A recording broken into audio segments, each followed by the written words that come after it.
Bonjour à tous, je suis Jean-Charles Vindini, le pasteur Jean-Charles. Je ne suis pas reporter, je ne suis pas journaliste. Mais je suis un homme de Dieu qui s'exprime sur les faits et sur les actualités. Nous devons nous positionner et ne pas être à l'image de quelques grands noms qui disent « Oh, c'est la tolérance et c'est l'amour pour tous ». Ce chemin est un chemin de perdition et c'est très certainement ce qu'il disait du temps de Noé, n'est-ce pas? Il mangeait, il buvait, il disait « Oh, il n'y a que Noé qui se soucie de ça. Aimons-nous les uns les autres dans la grande joie, dans la grande confusion et dans les grandes festivités jusqu'à ce que le ciel s'ouvre au-dessus de leur tête. » Et nous connaissons la suite, il n'y a que Noé et sa famille qui en a réchappé. Les news de cette semaine, mes amis. Une semaine après la fermeture, la clôture des Jeux Olympiques et cette cérémonie, je m'exprime enfin sur ces Jeux Olympiques et je ne reviendrai pas sur la cérémonie de clôture. J'ai fait une vidéo, beaucoup ont fait des vidéos, se sont exprimés de très très bonne façon, d'ailleurs avec leur couleur de l'évangile, leur façon de s'exprimer. Mais pour tous ceux qui n'ont pas entendu, eh bien, je vous rappelle que la bouche de l'enfer s'est ouverte au Stade de France. Si vous n'avez pas vu la vidéo, regardez-la. C'est clair et net. Ce n'est pas simplement un feu d'artifice ou un jeu de lumière. C'est clairement la bouche avec les dents qui se sont ouverts au-dessus du Stade de France. Nous avons vu ce cheval noir qui soi-disant représentait les nations, mais qui est bien le cheval de l'Apocalypse, qui annonce la misère, la disette, et qui annonce des temps difficiles. Nous avons vu cette chose qui descend du ciel, qui est la bête qui descend du ciel, qui est celui qui imite l'ange de lumière. N'est-il pas écrit que Satan se déguise en ange de lumière? Cela a été fait. N'avons-nous pas vu des zombies, une humanité esclave qui travaille avec un seul et même costume, dans un seul et même sens, avec une seule et même couleur? Pour faire quoi? Pour faire monter des anneaux. Quel est le signe de l'anneau? C'est le signe du pouvoir. La population se soumet pour faire monter un pouvoir nouveau. Nous avons vu, ou peut-être peu d'entre vous ont vu, des inscriptions runiques. Je n'ai pas pu tout dire dans ma vidéo, aucun ne l'a dit d'ailleurs dans toutes les vidéos que j'ai regardées, mais entre les continents, il y a des inscriptions qui ne sont ni de l'hébreu ni du grec. Ce sont des inscriptions runiques. Je n'ai pas les traductions, mais des choses ont été placées entre les continents. La musique angoissante, obscure, lugubre, qui en a mis beaucoup très très mal. Je pense que même certains en ont fait des cauchemars et peut-être même ont vomi. Cette star du cinéma qui effectue une excellente cascade, d'ailleurs en soi à la fin, n'est-ce pas? C'est symbolique. Il se situe sur le toit du Stade de France, un endroit élevé dans Paris, à 5 minutes de l'église qui a été récemment bâtie, son église, l'église de Scientologie. Tous ces symboles, mes amis, ne sont pas que des symboles. Ils copient sur le modèle biblique. Parce que la façon dont les prophètes, particulièrement Jérémie et Ézéchiel, ont d'annoncer, ce n'est pas seulement que de parler, mais ils annoncent en actes. C'est la façon dont le royaume spirituel fonctionne. Et ces gens-là, comme ils copient tout, vous savez, cette croix qu'ils mettent à l'envers, ces cultes qu'ils font à 3 heures du matin, ils copient tout à l'inverse. Eh bien, à l'inverse, ils se sont emparés de ces symboles et de cette façon de fonctionner du royaume pour eux aussi faire des actes prophétiques. La fin de cette mascarade et de cette cérémonie se termine sur quelque chose de très positif. Et à cet instant, j'ai senti en moi un souffle au moment où, eh bien, nous voyons ces acteurs très célèbres, ces chanteurs, à Los Angeles, sur une plage, avec une population normale. Ni hyène, ni licorne, ni escargot, ni tous ces trucs bizarres. Que des gens propres, bien, dignes, en joie, avec un ciel bleu et un ciel ouvert. Beaucoup ont remarqué cela, et beaucoup disent aussi « Oh non, détrompez-vous, les États-Unis feront pire ». Je proclame que non. Toutefois, 2028 est loin. Il va se passer encore beaucoup de choses d'ici 2028. Nous verrons bien. Voilà pour ce premier sujet. Rapidement, je vais passer au deuxième sujet. Je vais vous poser une question. Que va-t-il se passer maintenant? Monsieur Macron, notre président de la République, a dit que après le 15 août, il fallait absolument, il élirait, il approuverait un Premier ministre. Bien.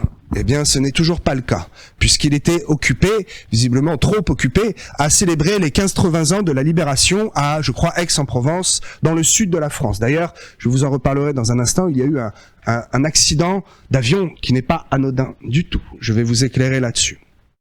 Donc le gouvernement, c'est compliqué puisqu'il doit nommer un Premier ministre. Nous sommes dans la confusion et le chaos le plus total, puisque ce fameux nouveau Front populaire, n'est-ce pas, a 182 sièges.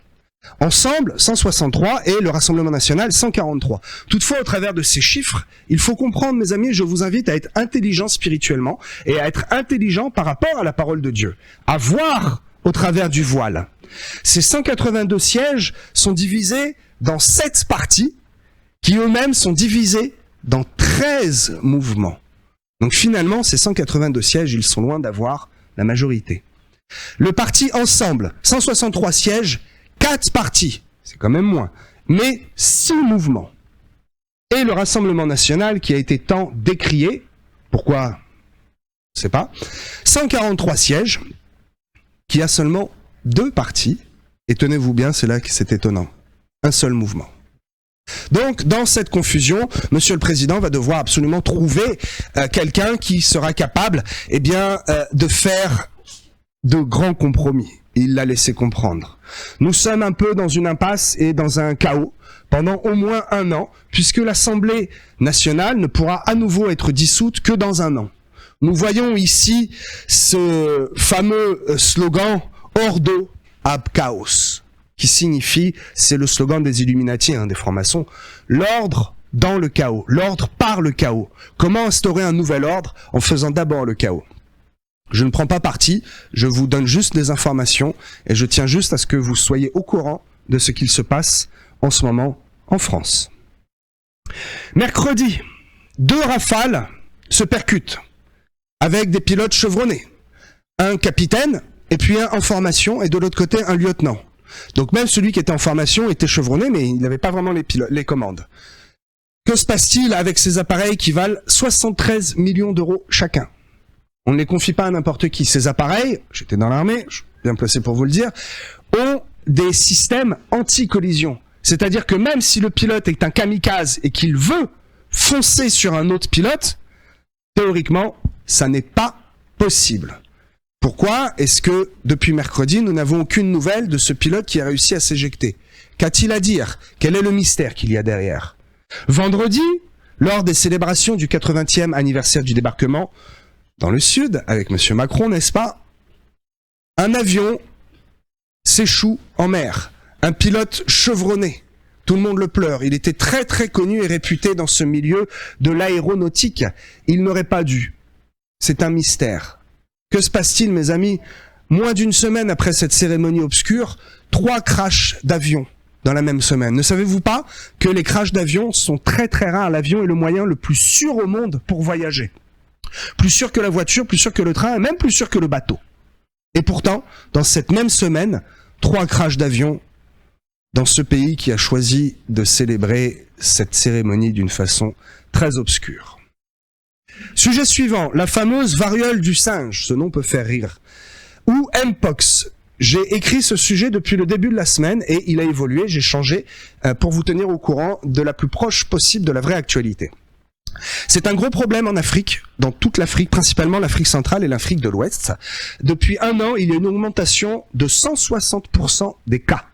C'est une maladie qui peut être mortelle, une maladie qui touche en mortalité 5% des adultes et 10% des enfants.